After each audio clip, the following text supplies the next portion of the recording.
Hello there, ladies and gentlemen, and welcome to the daily discussion for the 12th of November 2014. The last day awaits us. Warlords of Draenor is almost here. My name is Tuskeh, and today we'll look back. We'll look back at something that we've all kind of overlooked for the last few years, and because we've been doing it for so long it can be hard to remember, but I distanced myself for a little bit, and I realised just how wonderful it is. So today we shall be discussing Mists of Pandaria.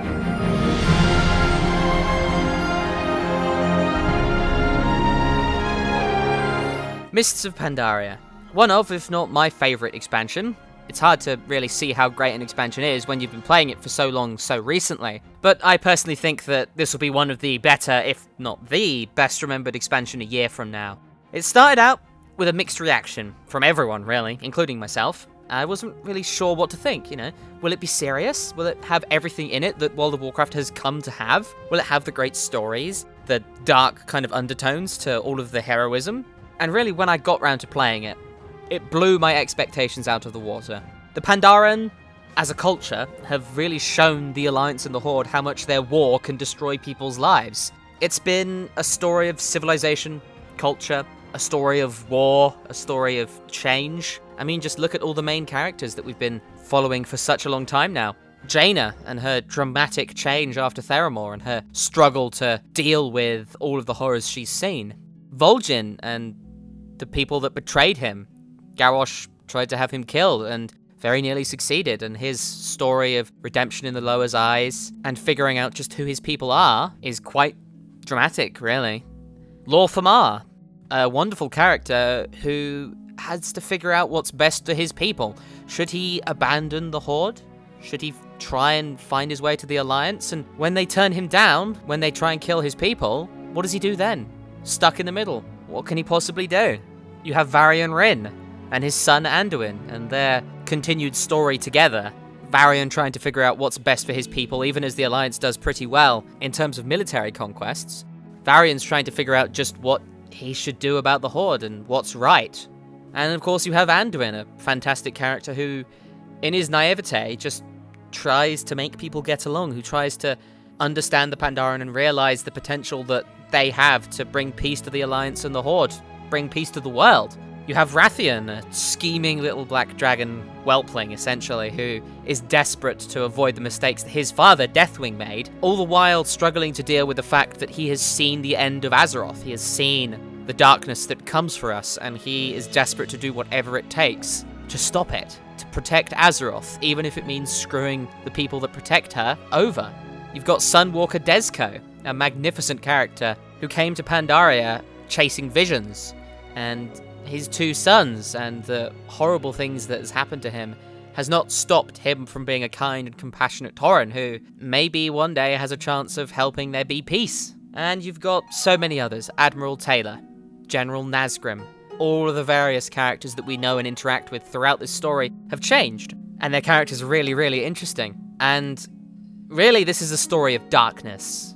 We've buried more people in Mists of Pandaria than we have in any other expansion. We've attended more funerals than in any other expansion. People's lives, well, the Pandaren mostly, have been ruined by the war that has come to their homes. And be it either our war, the consequences of our actions, the Zandalari, the Mogu, the Yon'Gul, or the Mantid, we've seen some dark things in this expansion, and the Pandaren have always been the ones to suffer. But it's also a story of heroes emerging to fight against the darkness. Chen Stormstout, Lili, Vol'jin, Admiral Taylor, and so many others. We've delved into forgotten vaults, explored the heart of a dark empire, witnessed the corruption and purifying of an ancient spring, assaulted an island of gods and monsters, rebelled against a tyrannical leader, and laid siege to the Horde's own home. The Alliance's strength has increased even as their leader, Varian, struggled to figure out what the right thing to do was. The Horde fractured under Garrosh's tyranny, and we discovered just how important family is. Rathian's schemes came to a head as we helped him uncover the deepest secrets of Pandaria, and he rewarded us in kind. And finally, we struck down our own war chief as the people of the Horde came together to fight. The Alliance rode in and secured their place in history by aiding in the siege. For just a brief moment, people worked together. Another highlight of the history of the world as the Alliance and the Horde, just for a moment, turned their backs on one another and battled their enemy.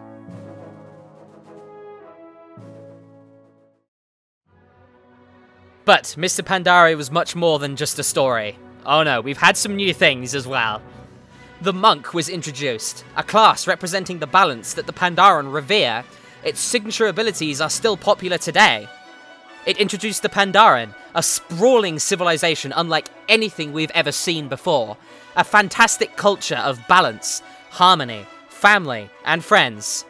And food. It also introduced a revised talent system that made it easier than ever to escape cookie-cutter builds and make leveling up more interesting. It introduced scenarios, interesting little ways to tell stories in small groups. It introduced the pet battle system, which at first seems silly and a waste of time, but in reality proves to have a hell of a lot of depth with some fantastic rewards for those willing to put in the time. Alongside that, challenge modes, some of the most difficult content in the game with some amazing rewards to boot. Having done them all, I can safely say that they are brilliant, and I cannot wait to see more of them in Warlords. Account-wide achievements, pets and mounts, more character slots, AoE looting, a player farm that sort of acted as a catalyst to inspire Blizzard to create the garrison system.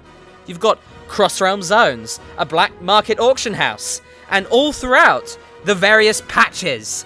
5.1 introducing the war in Krasarang as you slowly started to learn about how buggered up the political situation is. 5.2 charging into the Isle of Thunder to confront Lei Shen and the Zandalari. 5.3 open rebellion against Garrosh and a large war in the Barrens as the Alliance and the Horde fight his forces. 5.4 the Siege of Orgrimmar, the end of the story, and a large, impressively designed raid with orcs, dinosaurs, huge monstrous creatures, and a wonderful conclusion to the story that leads us into Warlords of Draenor.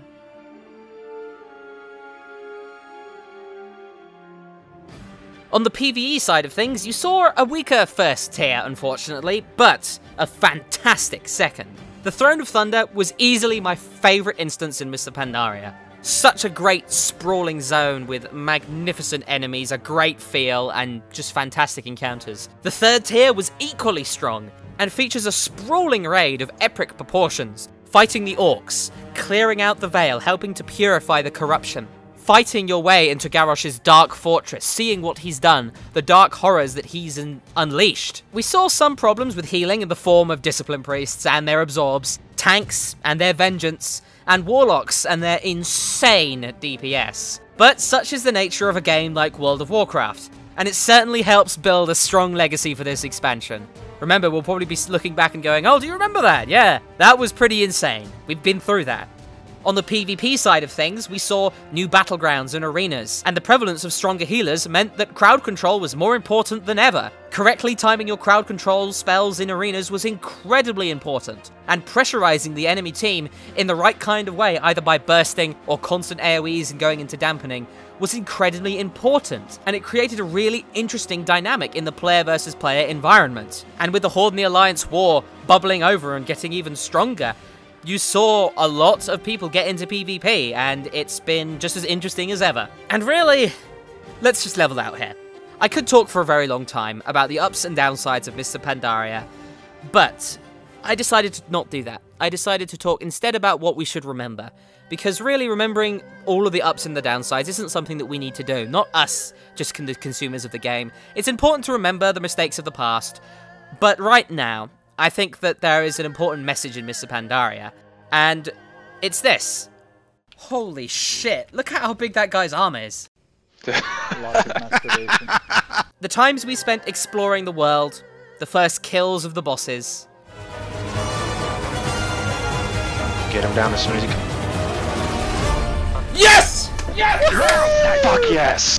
Have it! Yeah, got it! Good Nicely fucking done. job. We have not fulfilled our oath. Sundown, sundown. Yes! Hell yeah! Yes! Have it! Berserk, 1 second. 0. Yes! Yes! Yes! Yes! Holy shit! Yes! Have Holy it! shit! Yes! Fucking hell, we did it! Oh my god. Doesn't matter, we're fucking doing this! Yes! Yes! Yes! Yes! What? Ah! The time we spent with friends, guildies, and family. The great stories, the interesting characters, the developing world story, and the one massive message that Mists of Pandaria delivered onto us. The big question. It was asked in the very first scene, and it is answered in the very last. Why do we fight? Well, I believe that Emperor Xiaohao can answer that for us. The final message of Mists of Pandaria, as we move into a new world to confront our new enemies, as we explore Draenor, fight all of the wonderful and horrible things there, remember the times that have passed, the enemies we have slain, and the friends we have made. Thank you very much for watching, and I will see you in Draenor.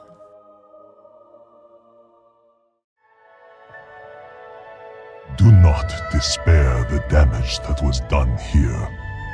You triumphed over the darkness I had locked away. You have shown Pandaria the power of a true hero. But the question still remains, why do we fight? I trust you have learned to fight out of fear or anger is to fight a war that never ends. Face your fears, calm your hatreds. Find peace within yourself so that you may share it with the world around you. These are the greatest treasures in life. Surely they are worth fighting for. Thank you, Emperor. Thank you.